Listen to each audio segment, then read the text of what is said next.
और ये अभी भी हो रहा है। अभी भी आप देखेंगे तो एक बोहेमियन करके एक ग्रोव है, एक बोहेमियन ग्रोव है। जैसे सीक्रेट सोसाइटीज आपने शब्द सुना होगा, और आप हमेशा आपको कंफ्यूजन रहता होगा कि ये होती भी है कि नहीं होती। सुना तो हमने है, कुछ इल्यूमिनाती भी सुना है। तो ये असलियत में ऑफिशियली एग्जिस्ट करती है, गवर्नमेंट ऑफिशियली एग्जिस्ट करती है। ये मतलब सबको पता ही है, इसमें कोई छुपे की बात नहीं है। वो तो टीवी में नहीं आती और हमें लगता है कि कुछ कुछ नकली होगा।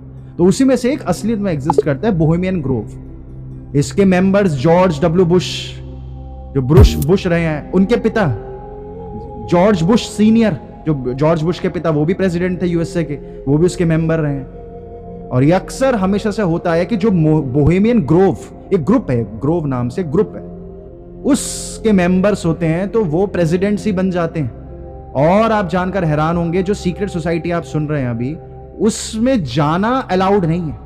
बाहर रिटायर्ड मिलिट्री ऑफिशियल्स लगातार घेरा बनाकर रहते हैं, किसी भी इंसान का जाना अलाउड नहीं है, सरकार का भी जाना अलाउड नहीं है। सुप्रीम कोर्ट भी पीछे पड़ रखी है कि हमें एक बार यहां पे, तुम सुप्रीम कोर्ट किस बहाने से गई कि तुम यहां पे फीमेल को रिक्रूट क्यों नहीं करते? तुम तो एक ऑर्गेनाइजेशन हो, फीमेल की भी रिक्रूटमेंट होनी चाहिए। भेदभाव कर रहे हो तुम, क्योंकि वहां पे फीमेल्स अलाउड नहीं है, एक भी फीमेल अलाउड नहीं है। कोई इंसान 10 बजे के बाद अलाउड नहीं है। वहां पे सिर्फ एलीट लोग ही मौजूद होते हैं, हाइपर रिच। और ये ओपन में है, इतना विकिपीडिया में भी एग्जिस्ट करता है, इतना ओपन है। और वहां पे जब किसी तरह कुछ लोग गए, चुपके से कुछ लोग गए, वो बेस बदलकर या फिर मेंबर हैं हम ऐसा करके कुछ गए। सिर्फ 2500 मेंबर है सोसाइटी के, बोहेमियन ग्रोव के, और 1700 एकड़ में फैला हुआ है यूएसए में बोहेमियन ग्रोव। और वहां पे कुछ लोग गए तो उन्होंने देखा ये सारी चीजें, किसी तरह उन्होंने फोटोज खींची, तब जाकर ये मार्केट में आई सारी बातें। जब लोग देख रहे हैं जॉर्ज डब्ल्यू बुश और उसके पिता सीनियर जॉर्ज बुश सीनियर और जॉर्ज बुश जूनियर, वो लोग हैं सारे एलीट्स उस वक्त के, बड़ी बड़ी कंपनियों के एलीट्स, तेल कंपनियों के मालिक, सारे एलीट्स वहां पे कर क्या रहे हैं। और वहां पे सिर्फ उन्हीं को अलाउड है 2500, उसके अलावा अगर कोई आएगा तो वो मारा तक जा सकता है। सुप्रीम कोर्ट तक केसेस जा रहे हैं, वो हर बार कोर्ट के केसेस भी जीत जाते हैं क्योंकि इतने हाईली इन्फ्लुएंशियल लोग हैं वो लोग।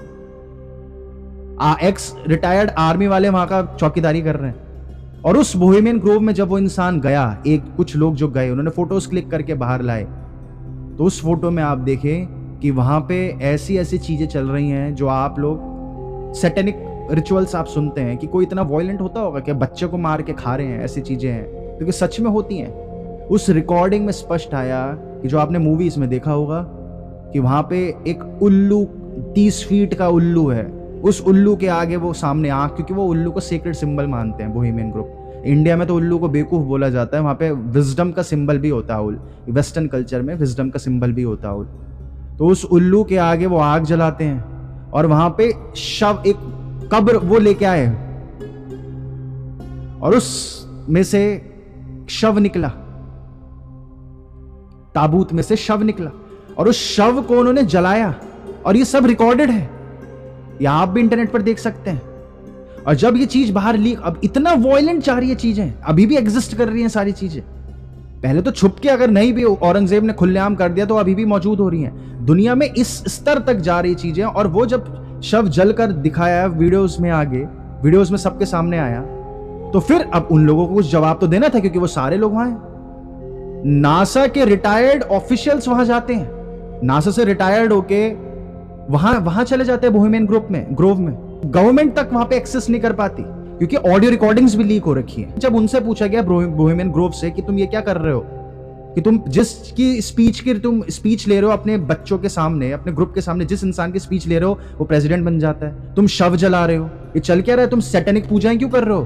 तो बदले में बोलते नहीं हम तो सिर्फ प्ले करते हैं, ये प्ले हमारा रिचुअल है, फेस्टिवल है। जैसे आप लोग रावण को जलाते हो वैसे ही हमारा फेस्टिवल है और कुछ नहीं है। और हम छुप के रह रहे हैं वो वहां पे। बहुत सारी ऐसी चीजें हैं। और अब सैटेनिक रिचुअल्स भी आप पढ़ोगे या इनके बारे में देखोगे तो इतना वायलेंस है इस दुनिया में कि 12 साल की लड़कियों के इंटरव्यू पड़े हुए हैं, यूट्यूब पर भी पड़े हुए हैं, 60 मिनट ऑस्ट्रेलिया चैनल पर, कि उन लड़कियों को जैसे इस प्रकार की बातें हैं कि बोला यूट्यूब पर भी कोई नहीं बोल पाता, लेकिन 60 मिनट ऑस्ट्रेलिया जो चैनल उस पर पड़ी हुई है, उस लड़की की ये स्तर तक जा रहा है इंसान। और ये जो सारी बातें आप सुन रहे होंगे, आपको बहुत अजीब लग रही होंगी, ये आप समझें ये सारी की सारी चीज है सिर्फ ध्यान की कमी। ध्यान ही एक शक्ति है, मनुष्य जो आपको बनाएगी और ईश्वर की तरफ ले जाएगी। ये सारी किताबें अभी भी मौजूद हैं, लेकिन ये सारी जानकारियां जिन्हें हम अवतार कह रहे हैं, जिन्हें हम ईश्वर कह रहे हैं, वो तो हमेशा से मौजूद हैं। तो फिर ये कैसे संभव हो पा रहा? बारिश हमेशा से हो रही होती है। अब हमने अपने पात्र ही उल्टे रखे हुए, यानी हमारे पास कुछ इकट्ठा करने के लिए बारिश का पानी है ही नहीं। इंसान की शक्ति ध्यान की शक्ति ही है। ध्यान करते करे बिना ये सारा ज्ञान आपके अंदर नहीं उतर सकता। किताब तो, अगर बाइबल खूबसूरत किताब है, बाइबल में पीस समझाया तो वो तो बिल गेट्स ने भी पढ़ी है। और जो प्लांट पेरेंटहुड, जो नीग्रो प्रोजेक्ट, उन लोगों ने भी पढ़ी है और उन्होंने अपने साफ साफ लिखा हुआ है कि नीग्रो को हम खत्म कर देंगे, एक्सटर्मिनेट। जो नीग्रो प्रोजेक्ट आया था, मार्गरेट सेंगर जो लेडी थी उनका, और प्लांट पेरेंटहुड फिर मार्गरेट सेंगर का वो नीग्रो प्रोजेक्ट उठाकर बिल गेट्स के पिताजी ने कैरी फॉरवर्ड कर रहा है। ये सब ओपन में पड़ा हुआ है ये सारी चीजें, और उसका स्पष्ट मकसद थे उस वक्त। अब तो उन्होंने बदल दिया मकसद, क्योंकि लोग जागरूक हो गए। उस वक्त मकसद है नीग्रो को मार देंगे। क्या वो लोगों ने किताबें बाइबल नहीं पढ़ी हुई थी? हर किसी ने किताबें पढ़ी हुई है। किताब की शक्ति आधी शक्ति है। किताब तो एक रास्ता है। किताब ना भी हो तब भी इंसान ऊंचाइयों को पहुंच सकता है। बहुत सारे लोगों ने किताब नहीं पढ़ी। कबीर अनपढ़ थे, कबीर कोई पढ़े लिखे थोड़ी थे, और यहां तक कि मोहम्मद भी अनपढ़ थे। बहुत सारे लोग अनपढ़ हुए हैं, लेकिन शक्ति कहां है फिर? अगर मैं बोल रहा हूं कि अवतारों से भी ज्यादा शक्ति इंसानों में है, अवतारों में शक्ति है, लेकिन अवतारों में शक्ति है कुदरत को, जो हमने किताबें कहानियों में पढ़ा है कि कुदरत बदल देंगे, कि बारिश रोक दी, ये कर दिया, वो कर दिया। लेकिन इंसान को हमेशा से हर चीज में लिखा हुआ है कि इंसान के पास फ्रीडम है अपने फैसले लेने की, और वो फैसले हमेशा गलत होंगे जब तक इंसान की ये शक्ति नहीं जगेगी। तो सबसे पावरफुल शक्ति है ध्यान की शक्ति। उसके अलावा कोई शक्ति मौजूद नहीं है इंसान की। और उन लोगों की भी सिर्फ यही कोशिश है कि आपकी ये शक्ति ना जग सके। पिछली क्लास से कुछ समय पहले आप लोगों ने वुडू डेथ के बारे में पढ़ा था। वुडू डेथ के बारे में पढ़ा था, हम सब ने पढ़ा था। वो इतनी स्पष्ट जानकारी है, आज भी मौजूद है। आज भी वैज्ञानिक बोल रहे हैं कि इसको हम नकार नहीं सकते वुडू डेथ को। क्या करें, ये तो है इतना एक्यूरेट लिखा हुआ है, लेकिन वो बातें किसी को नहीं। कहां से आ रही है वो शक्तियां? सिर्फ ध्यान की शक्ति है, और ध्यान की शक्ति का विपरीत है भटकन। भटक गया इंसान का दिमाग, एक चीज दूसरी चीज तीसरी चीज। आप लोग कभी डिप्रेशन को स्टडी करोगे, जो बहुत ही विख्यात बीमारी बना दी गई है डिप्रेशन की।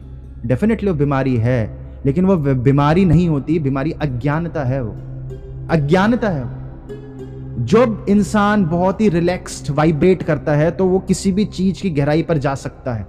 अगर उस वक्त उस इंसान के अंदर बीज डला हुआ है, क्योंकि संस्कार ऐसे रहे हैं या बचपन का माहौल ऐसा रहे दुख का, तो दुख के इतने गहरे में चले जाएगा कि उस दुख से बाहर नहीं आ पाएगा। लेकिन उसी वक्त अगर इंसान अवेयर रहना सीख पाए और अपनी मर्जी से जो बीज डालना चाहे डाल पाए कि जीवन का मकसद क्या है, क्या मैं पिछले जन्मों को देख सकता हूं, और पिछले जन्म है या नहीं, एटलीस्ट इतना तो देखूं कि है भी कि नहीं है। डेफिनेटली मुझे एक दिन में नहीं पता चलेगा, डेफिनेटली मुझे एक साल में भी ना पता चले, लेकिन अगर बुद्ध और महावीर कह रहे हैं तो देखो तो सही। लेकिन जैसे हम बहुत रिलैक्स स्टेट में पहुंच जाते हैं, जो हमारा बीज होता है हम उस पर घुस जाते हैं, और गहरे में चले जाते हैं, और गहरे रिलैक्स स्टेट्स में जाते हैं, तो हम सो जाते हैं। सोए नहीं है तो क्योंकि हम अवेयर नहीं है, तो जो हमारी कंडीशंस रही हैं उसमें चले जाएगा आपका मस्तिष्क स्वतः ही। वो जो गहरी रिलैक्स स्टेट्स हैं, उन स्टेट्स में ये वाक्य निकलता है। आप देखें कितनी बुद्धिमत्ता से उन्होंने इस ध्यान की शक्ति को छीनने की कोशिशें करी हैं। और ये सारी की सारी चीजें, ये कोई मनगढ़ंत किताबें विकिपीडिया में अपनी मर्जी से विकिपीडिया नहीं लिख देता। ये सारी बातें ये उड़ी के CIA के लीक्ड डॉक्यूमेंट्स और CIA के क्लासिफाइड डॉक्यूमेंट्स को डीक्लासिफाई या अनक्लासिफाई जब करा जाता है तब वहां से आती बातें। MK अल्ट्रा को जब अनक्लासिफाई करा गया तो वो बोल रहे थे MK अल्ट्रा वाले कि हमारी सारी कोशिश ये है कि मस्तिष्क को जकड़ना, और तो कोई विधि है ही नहीं इंसानों को जकड़ने की। इंसान को काबू करके रखने की कोई बम इंसान को काबू नहीं कर सकता। इंसान मरने को राजी है। तुम अगर इंसान को बोलो तुम्हें जिंदगी भर कैद करके रखेंगे वरना मार देंगे, तो बोलो मार दो। इंसान 5 साल कैद में रहेगा, 10 साल कैद में रहेगा, मरने को राजी है वो। यहीं से अगर आप इसी इंसान की स्थिति पर ध्यान करने बैठ जाएं, ऐसी क्या रहस्य है? क्या सच में जीवन से ऊपर भी कुछ है कि मरने को लोग राजी हो जा रहे हैं, तो स्वतंत्रता नहीं छोड़ रहे? तो इसी चीज पर अगर आप ध्यान लगाने बैठ जाएंगे तो आपको यहीं से दिखने लग जाएगा कि जीवन के बाद बहुत कुछ होगा। इंसान ऐसा विकसित क्यों हुआ है? तो कुछ तो जानकारियां लेके आया था अपने साथ, स्वतंत्रता नहीं छोड़ रहा। हमारी शक्ति सिर्फ ध्यान की शक्ति है। आंखें बाद में आती है, कान बाद में आते हैं, मस्तिष्क बाद में आता है, शरीर बाद में आता है। और यही ध्यान की शक्ति CIA हमेशा से पीछे, तो पता नहीं 50-60 साल हो गए, और उससे पहले MK अल्ट्रा तो फिर भी 1960 में करना शुरू करा उन्होंने। ये तो बहुत पहले से चल रहा है, बहुत पहले से चल रहा है। ऐसे समझे अब, पाइथागोरस, जो आपने पाइथागोरस के फॉर्मूला पढ़ा है, A² + B² C² के बराबर होता है, जो भी, वो सारी टेक्निकल पे नहीं जाए, तो वो पाइथागोरस का जो फॉर्मूला आप लोगों ने बचपन में पढ़ा था, वो जब डॉक्यूमेंट्स आए हैं अब जाकर लोगों के सामने उन सोसाइटीज के, तो सब जानकर हैरान हो गए कि पाइथागोरस असलियत में ये फॉर्मूला ट्राइंगल के लिए तो बता ही नहीं रहा है। ये तो इंसानी सभ्यता के रूल्स हैं। जैसे आज आप बोहेमियन ग्रोव के बारे में सुन रहे थे, तो ये सारी चीजों से हम दूर रह जाते हैं, उन चीजों से दूर रह जाते हैं और हम अपने धर्म को अंधविश्वास मानकर बैठ जाते हैं। तब हमें पता चलता है कि वो लोग तो हमेशा से यही कर रहे थे, और हम ही मरने के बाद शायद कभी पता चले, अगर आत्मा बन के आप भटके सारे जगह, तो आप देखेंगे यहाँ तो बिल गेट्स भी तांत्रिक पूजाएं कर, तब जाकर हमें पता चल रहा है, क्योंकि हम इन चीजों को जान ही नहीं पा रहे। बोहेमियन ग्रोव ऐसी चीज है कि स्पष्ट हर जगह लिखा हुआ है, लेकिन हम नहीं पढ़ पाएंगे तो हमें लगता है झूठ होगा। तो ये पाइथागोरस की जो बातें हैं, ये जो सारी बातें, पाइथागोरस कहां से आया? पाइथागोरस बहुत सारी जानकारियां इंडिया से लेके गया है। अब मजे की बात आप देखें, पाइथागोरस कहां से लेके गया बात, जानकारियां? इंडिया। पाइथागोरस पैदा कब हुआ होगा? पक्का वास्को डा। दोस्तों, बेहद ही ज़रूरी वीडियो है। इसके अगले पार्ट के लिए आप यहाँ पर क्लिक कर लीजिए और आप क्रीम मेडिटेशन चैनल से जुड़ जाएं।